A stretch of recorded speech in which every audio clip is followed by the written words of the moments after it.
নমস্কার, আপনারা শুনছেন রাতের চিতা অডিও স্টোরি।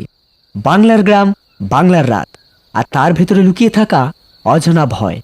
ভয় পেতে পারেন, কিন্তু বিশ্বাস করবেন না। আজ আপনারা শুনবেন লেখক শুভঙ্কর ভট্টাচার্যের কলমে কবরখানার কালো দিঘি। অবশ্যই ভিডিওটা হাইপ করে দেবেন, এটাই আপনাদের কাছে আশা রাখি। তাহলে শুরু হচ্ছে লেখক শুভঙ্কর ভট্টাচার্যের কলমে কবরখানার কালো দিঘি।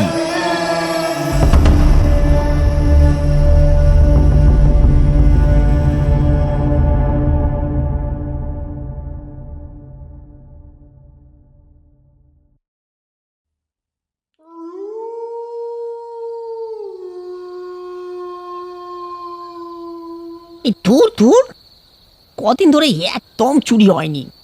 হাতে টাকা পয়সাও নেই, আবার খেয়েও বাঁচতে হবে। তাই ইজাপুরের পুরনো কবরস্থানের পাশের ওই দিঘিটাই এখন শেষ ভরসা।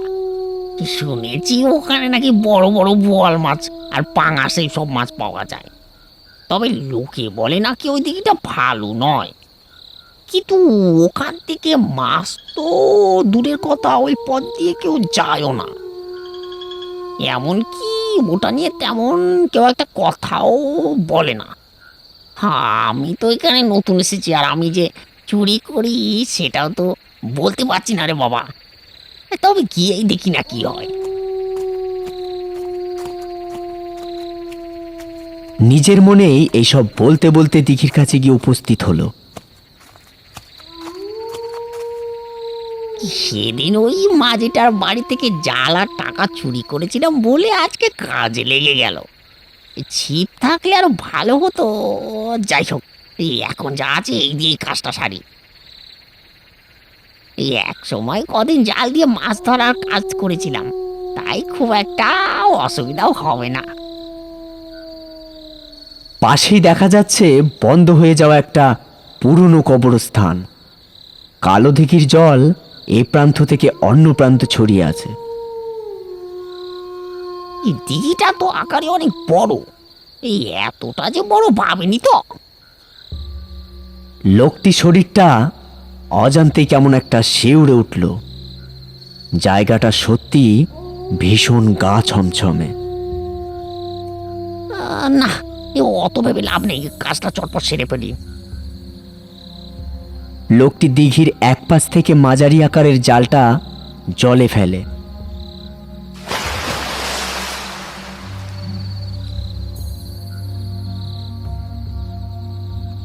বেশ কিছু সময় চুপ। হঠাৎ করেই কবরস্থানের ভিতর দিয়ে একটা জোরালো হাওয়া বয়ে গেল। কি রে বাবা! কিছু কালো ছায়া কবরের ভেতর মিলিয়ে গেল। রাতের গভীরে তারাও জেগে উঠেছিল, কিন্তু কিছু একটা ভয়ে তারাও কবরের ভিতরে চলে গিয়েছে।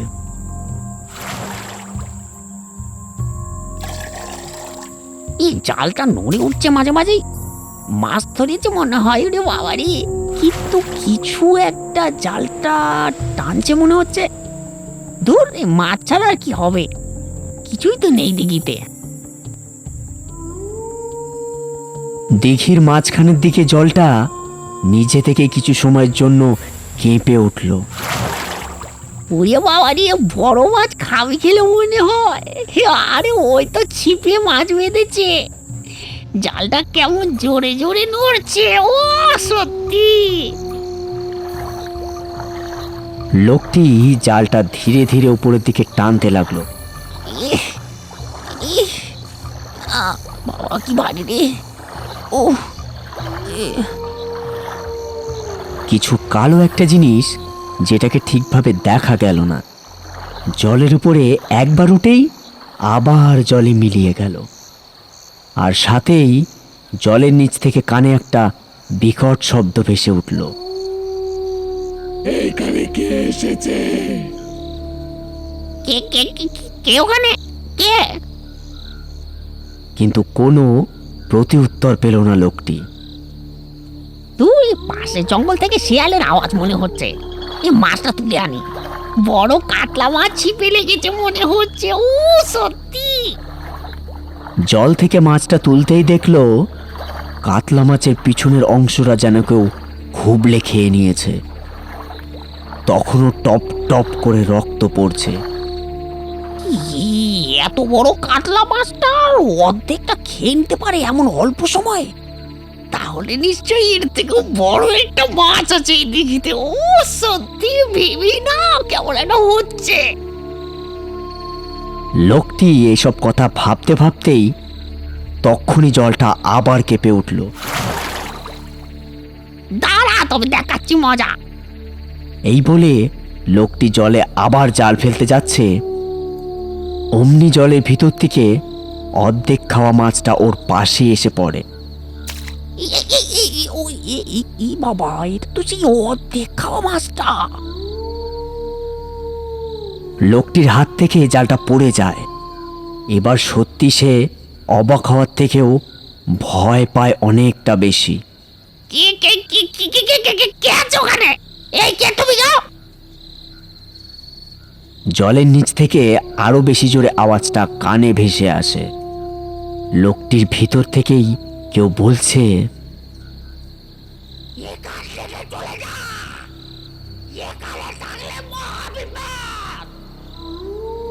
লোকটি আর সময় নষ্ট না করে দিঘির পাড় থেকে উঠে পড়ে, কিন্তু তত সময়ে অনেকটাই দেরি হয়ে গিয়েছিল। কবরস্থানের দিক থেকে কালো ছায়াগুলি আবার একে একে কবরের ভিতর থেকে বেরিয়ে এসে লোকটিকে ঘেরাও করে রাখে। কে তোমরা? আমি আর আসবো না এই দিঘির কাছে। আমি আর আসবো না, ক্ষমা করে দাও। আমি আর আসবো না। ও বাবা, এটা কে? ও মা গো, আমি আর আসবো না, আমি আর আসবো না, আমি আর আসবো না গো, আমায় ছেড়ে দাও। লোকটি যদিও খেয়াল করলো না, তবে একটা ভয়ঙ্কর মূর্তি ধীরে ধীরে জালের ভিতর থেকে বেরিয়ে আসছে। শরীর থেকে টপ টপ করে জল পড়ছে, আর একটা পচা গন্ধ চারিদিকে ছড়িয়ে পড়েছে। ঠিক লোকটির পিছনেই এসে দাঁড়ালো সে। ঠিক তখনই কালো ছায়াগুলি পিছনের দিকে সরে যেতে লাগলো। তীব্র পচা বোটকা গন্ধ আর একটা গোঙানির আওয়াজে লোকটি পিছন ফিরে তাকাতেই শরীর নিমেষে ঠান্ডা হয়ে যায়। এতটা বিভৎসময় ভয়ঙ্কর চেহারা আগে কখনো দেখেনি সে। আপনি কে? আপনি কে? আপনি কে? এটা বলেই পিছন দিকে মুখ করে পালাতে শুরু করে, কিন্তু পারে না। ভয়ঙ্কর চেহারাটা একটি লম্বা হাত বাড়িয়ে গলাটাকে শরীর থেকে আলাদা করে দেয়।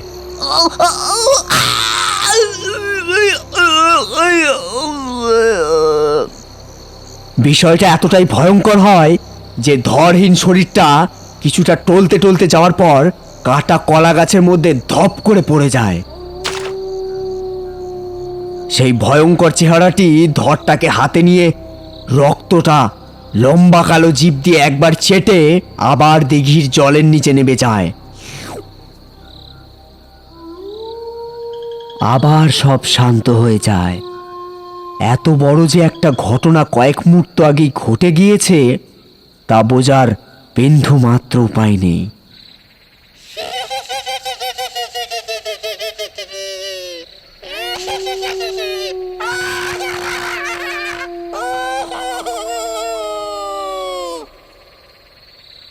কিছু সময় পরে সামনের কবরস্থান থেকে বেরিয়ে আসে সেই কালো ছায়াগুলি। হাওয়ায় ভেসে এসে ধরহীন দেহটির চারপাশে ঘুরতে থাকে।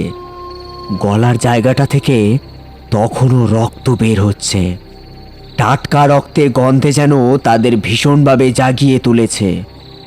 পড়ে থাকা দেহটিকেও হাওয়ায় ভাসিয়ে নিয়ে চলে গেল কবরস্থানের ভিতরে। কালো চেহারার ধরহীন দেহসহ একটি কবরের ভিতরে মিলিয়ে যায়। কাছের জঙ্গল থেকেই করুণ স্বরে একটি রাত চড়া পাখি ডেকে ওঠে, যেন সেও জানে দিঘির পাড়ের কবরে রাতের বেলা যাওয়া কতটা ভয়ঙ্কর। আর এটাও বোঝাতে চায় রাতে এই পথ ধরে কেউ আসলে তার পরিণতি হবে ঠিক কিছু সময় আগে ঘটে যাওয়া সেই ভয়ঙ্কর ঘটনা। তেমন হয়তো হবে, কিংবা তার থেকেও ভয়ঙ্কর কিছু।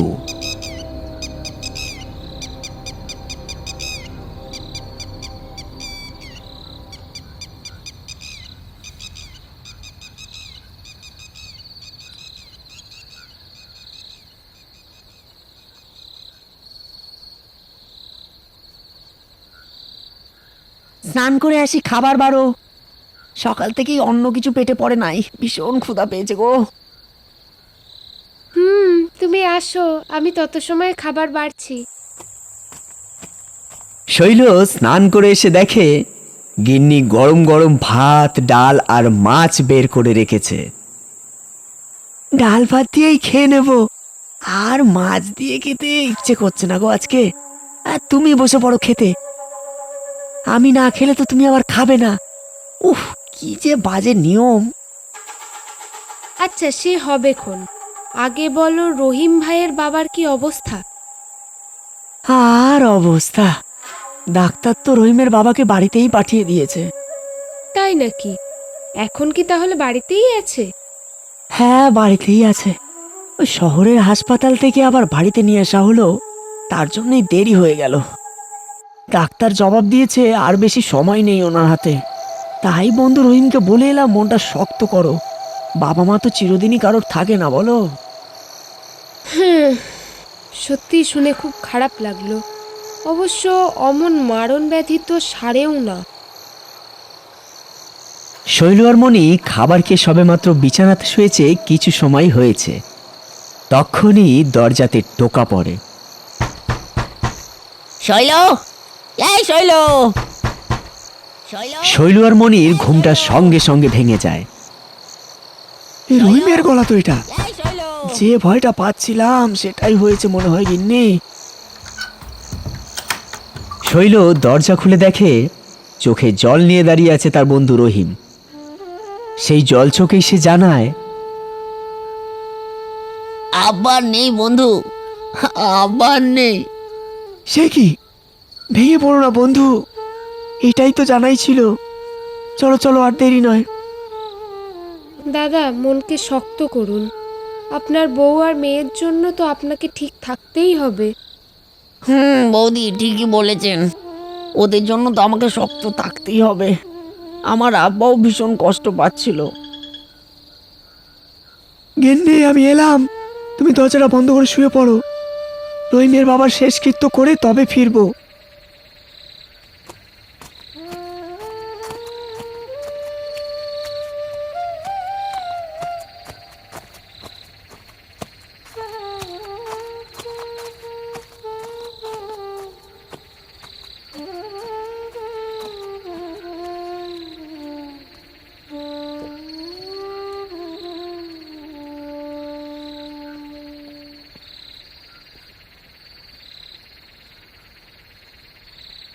শৈলসহ গ্রামের আরো দুজন মৃতদেহ নিয়ে কবরস্থানের দিকে রওনা দিল। এই রাত তো অনেক গভীর। নৌকার ঘাটে গিয়ে মদন মাঝিকে ডেকে তুলতে হবে, তারপর নৌকা করে যেতে হবে ওই দেবীতলা শ্মশান ঘাটে। বেশ কিছু সময় হাঁটার পরে সবাই উপস্থিত হলো নদীর ঘাটে। ও মদনদা, মদনদা, একবারটি বাইরে বেরেও, ভীষণ দরকার আছে। বেশ কয়েকবার ডাকাডাকি করার পর চোখ কচলাতে কচলাতে দরজা খুলল মদন মাঝি। কিন্তু মদন মাঝির অবস্থা দেখেই রহিমা শৈলসহ আরো দুজন বেশ চিন্তাতে পড়ে যায়। কারণ তারা দেখে মদন মাঝির বাঁ হাতে প্লাস্টার করা। সবার বুঝতে আর অসুবিধাই রইল না যে তার ওই হাতটা ভেঙে গিয়েছে। খবর নিয়ে জানা গেল আজকে সকালে এই নদীর ঘাটে পা পিছলে পড়ে হাতটার অমন অবস্থা। তাই নৌকা বয়ে দেবীতলার ঘাটে পৌঁছে দেওয়ার ইচ্ছা থাকলেও উপায় নেই। এ তো মহা ফসাদে পড়া গেল। এখন তাহলে কি করি? মৃতদেহ তো সারা রাত রাখা যাবে না রে। সবার আলোচনার পর স্থির হলো ইছাপুরের কবরস্থানে যাওয়া হবে। শুনেছি ওই কবরস্থানটা নাকি খুব একটা ভালো নয়। রাতের বেলাতে ওই কবরস্থানে কেউ যায় না।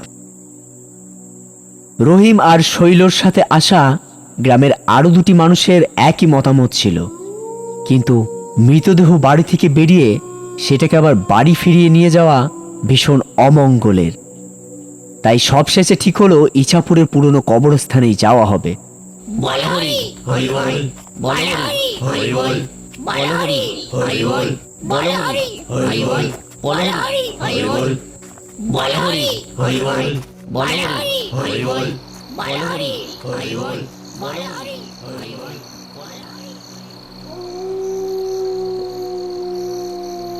অনেকটা পথ মৃতদেহ কাঁধে নিয়ে যখন সবাই ইছাপুরের কবরস্থানে পৌঁছালো তখন রাত 3টে বাজে। কবরস্থানের চারিপাশ অতিরিক্ত পরিমাণে নিঝুম, গাছ থেকে একটা পাতা পড়ারও শব্দ পর্যন্ত নেই, আর একটু বেশি পরিমাণেই ঠান্ডা লাগছে। কিছু দূরেই দেখা যাচ্ছে ওই কালো জলের দিঘিটা। ওই চালার ঘরটা দেখা যায়, ওইটার নিচেই মৃতদেহটা রাখতে হয় বুঝলি। হ্যাঁ চলো চলো চলো ওখানে রাখি চলো। সকলে মৃতদেহ নিয়ে সেই চালাটির নিচেই চলে গেল। আকাশের অবস্থা দেখেছো তো, খুব একটা ভালো অবস্থা নয়, যে কোনো সময় আবার বৃষ্টি শুরু হতে পারে। এই চটপট গিয়ে গোড়ো দেওয়ার লোকটিকে নিয়ে আসতে হবে। কবরস্থানে কোথাও তার ঘর আছে নিশ্চয়ই। রহিম, তুমি আর নগের মৃতদেহের সাথেই থাকো, আমি আর জগাই লোকটাকে ডেকে আনছি। আচ্ছা। শৈল আর ইছাপুরের গ্রামের লোকটি চলে গেল, রয়ে গেল রহিম আর অন্য একটি লোক। হয়তো জীবন্ত মানুষের রক্তের টাটকা গন্ধ পেয়েই কবরস্থানের কালো দিঘির জলটা হঠাৎ কেঁপে উঠল। সে বুঝতে পারে আজকে রাতে ভালো শিকার পাওয়া যাবে। এমনকি কবরের নিচ থেকে কালো ছায়াগুলিও ধীরে ধীরে বেরিয়ে আসতে থাকে। কালো জলের দিঘি থেকে বেরোতে দেখা যাচ্ছে সেই ভয়ঙ্কর চেহারাটি। ঠিক আগের মতোই শরীর থেকে টপ টপ করে জল পড়ছে, আর একটা পচা বোটকা গন্ধ চারিদিকে ছড়িয়ে পড়েছে। কালো বিভৎস চেহারাটা কবরস্থানের ভিতর ঢুকে এগিয়ে যাচ্ছে রহিমের দিকেই।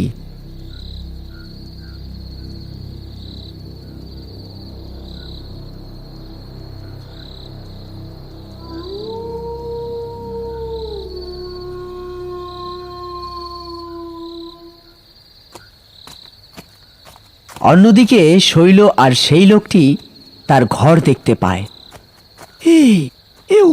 ওই যে একটা ঘর দেখা যাচ্ছে, নিশ্চয়ই ওর ভেতরে কবরস্থানের মৃতদেহ গোড় দেয় তার ঘর হবে। কয়েকবার ডাকাডাকির পরে একটি বয়স্ক গোছের লোক দরজার সামনে সামান্য কিছুটা খুলে কেমন আতঙ্ক ভরা চোখে শৈল আর লোকটির দিকে চেয়ে রইল, যেন সে মানুষ নয় অন্য কাউকে দেখছে। আগে আমরা ইছাপুর গ্রাম থেকে আসছি, একটা মৃতদেহ গোড় দিতে হবে, যদি চলেন তো সকলের ভীষণ উপকৃত হতাম। লোকটি কথা শুনেই বলে, চলে যাও এখান থেকে, ও ও ও জেগে উঠবে রক্তের গন্ধ পেলেই, সব মরবে না হলে চলে যাও বলছি, চলে যাও এখান থেকে। বলেই দড়াম করে দরজাটা বন্ধ করে খিল দিয়ে দিল। একে একে একে আপনি আপনি দরজা বন্ধ করে দিলেন কেন? শুনতে পাচ্ছেন? কি আজগুবি মানুষ রে বাবা। আরে ও কাকা, আরে দরজাটা খুলুন, অনেক দূর থেকে এসেছি আমরা। থুর থুর। আরো কয়েকবার ডাকলেও আর কোনো সাড়া শব্দ পাওয়া গেল না। এ তো মহা বিপদ হলো, কি করবো বলো তো এবার? ভোর হতে যদিও বেশি বাকি নেই, তাহলে শেষ অবধি অপেক্ষাই করতে হবে মনে হচ্ছে। চলো রহিমদের কাছে ফিরে যাই।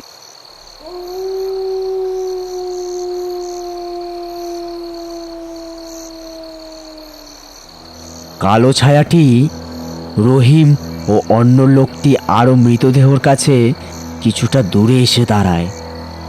রহিম বলে, এই কে কে ওখানে? শৈল নাকি রে? গোড় দেওয়ার লোক পাওয়া গেল? এ কি চুপ কেন রে? কোনো উত্তর দিচ্ছিস না যে? বোটকা গন্ধটা আরো বেড়েই গেছে তত সময়ে। কবরস্থান একদম শান্ত। গ্রামের অন্য লোকটির হাতে টর্চটা অন্ধকারের দিকে তুলল, আর তাতে আগতুকে দেখে ওদের রক্ত নিমেষে যেন বরফের মতো ঠান্ডা হয়ে গেল। এ কি ভীষণ ভয়ঙ্কর চেহারা! এই যে কোনো মানুষের নয় তার বলে দিতে হয় না। এগিয়ে আসতে থাকে রহিম আর অন্য লোকটির দিকে। দুজন আর চুপ করে থাকতে পারল না, চালাঘরটির থেকে বেরিয়ে ছুটতে শুরু করে।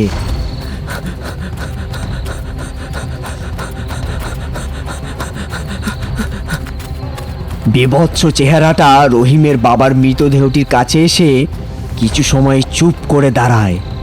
নিচু হয়ে মৃতদেহটি শরীরের গন্ধ শোকে।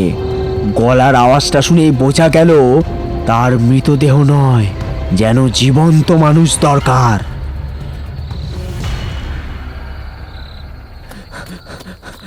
সেখান থেকে পেরিয়ে যেদিকে রহিম আর অন্য গ্রামের লোকটি ছুটেছে সেদিকে যায়। ওহ, কি ভয়ঙ্কর দৃশ্য রে বাবা! এটা কি ছিল? দুজন খেয়াল করলো না পিছনের কবরের ভিতর থেকে দুটি হাত বেরিয়ে আসছে। লোমশ দুটি কালো হাত দুজনের পা চেপে ধরে। এ কি কি এ বাবা, এ কি ও মা, এটা কি জিনিস? এই দুজনে দেখে কবরের ভিতর থেকে বেরিয়ে আসছে একটি কালো মাথা আর লোমশ দুটি হাত। ওরা আরও দেখে ওই যে সামনের দিক থেকে ওদের কাছে এসে সেই বীভৎস চেহারার ভয়ঙ্কর অবয়বটি কয়েক মুহূর্তের মধ্যেই ওদের একদম কাছে এসে শরীরের গন্ধ শোকে। তখনও শরীরটা থেকে টপ টপ করে জল পড়ছে, আর সেই বিকট পচা গন্ধটা। গলা থেকে একটা কর্কশ আওয়াজ তুলে দুজনার গলা চেপে ধরে। ও বাবা, এই কি হলো বাবা?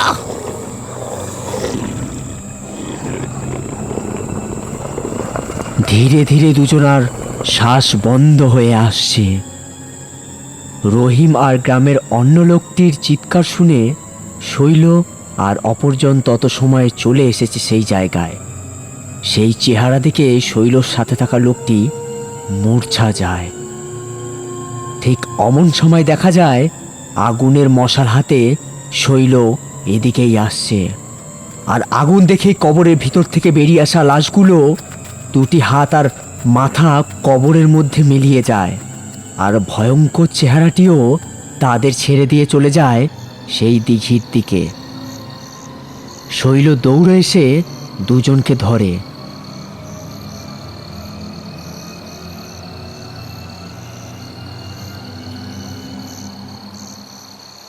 কোনো অশুভ শক্তি আগুনের কাছে টিকতে পারে না।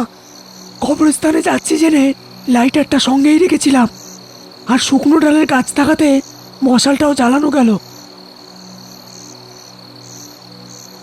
কিন্তু ওগুলো কি ছিল রে? বুঝলে না, ওগুলো অশুভ শক্তি ছিল।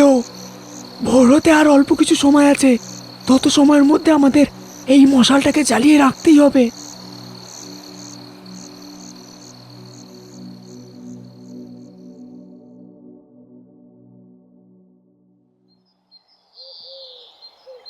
কিছু সময় পরে ভোরের আলো ফুটল। যে বয়স্ক লোকটি দরজা বন্ধ করে দিয়েছিল তার থেকে সবাই জানল রাতে এই ভয়ঙ্কর কবরস্থানে কোনো খবর দেওয়া হয় না। এমনকি আমি নিজেও রাতের বেলা ঘর থেকে বেরোই না। আর ভয়ঙ্কর চেহারাটি যেটা তোমরা দেখেছিলে সেটা আর কেউ নয়, পাণ্ডুব্বা। আজ থেকে বেশ অনেক কয়েক বছর আগে গ্রামের একজন ওই দিঘির জলে ডুবে আত্মহত্যা করে, আর তবে থেকে এই আত্মা ওখানেই থাকে। রাতে জীবন্ত মানুষের রক্তের গন্ধ পেলেই সে জল থেকে বেরিয়ে এসে ভীষণ কষ্ট দিয়ে সেই মানুষকে মেরে ফেলে। তাই তো রাতের বেলায় এই কবরস্থানে আর বিশেষত ওই দিঘির দিকে কেউ যায় না। আর ভুলেও সেখানে গেলে নিশ্চিত মৃত্যু। সব কথা শুনে আর কারোর মুখে কোনো ভাষা থাকে না। রহিমের বাবার মৃতদেহ গোড় দিয়ে যে যার বাড়ি ফিরে আসে।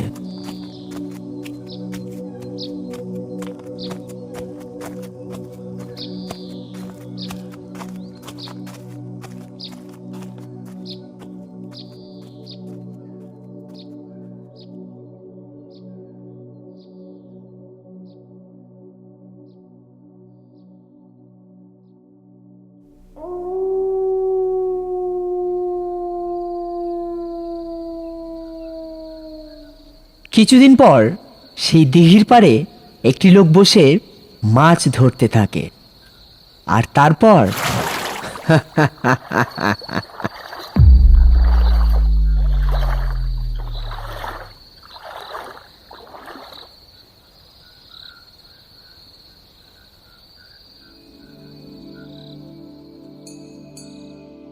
রাতের অন্ধকারে অচেনা জায়গায় একা বের হওয়ার আগে দুবার ভাবুন। সব গোপন বিপদ চোখে দেখা যায় না। গ্রামের পুরনো বিশ্বাস কিংবা অবিশ্বাস যাই হোক না কেন, রাতের জলাশয় সবসময় ঝুঁকিপূর্ণই থাকে। এগুলো এড়িয়ে চলাই নিরাপদ। অস্বাভাবিক কোনো শব্দ বা নড়াচড়া দেখলে কৌতূহল নিয়ে এগিয়ে না গিয়ে দূরে থাকুন। কৌতূহল অনেক সময় বিপদের দরজা খুলে দেয়। নিজের নিরাপত্তা নিয়ে কখনো অসতর্ক হবেন না। যে ভুলে মানুষ রাতে হারিয়ে যায়, সেই ভুলটাই জীবনের শেষ ভুল হয়ে যেতে পারে। বিশ্বাস করুন, অন্ধকারে সবচেয়ে বড় বিপদ অদৃশ্য জিনিস নয়, বরং আমাদের অসতর্কতা।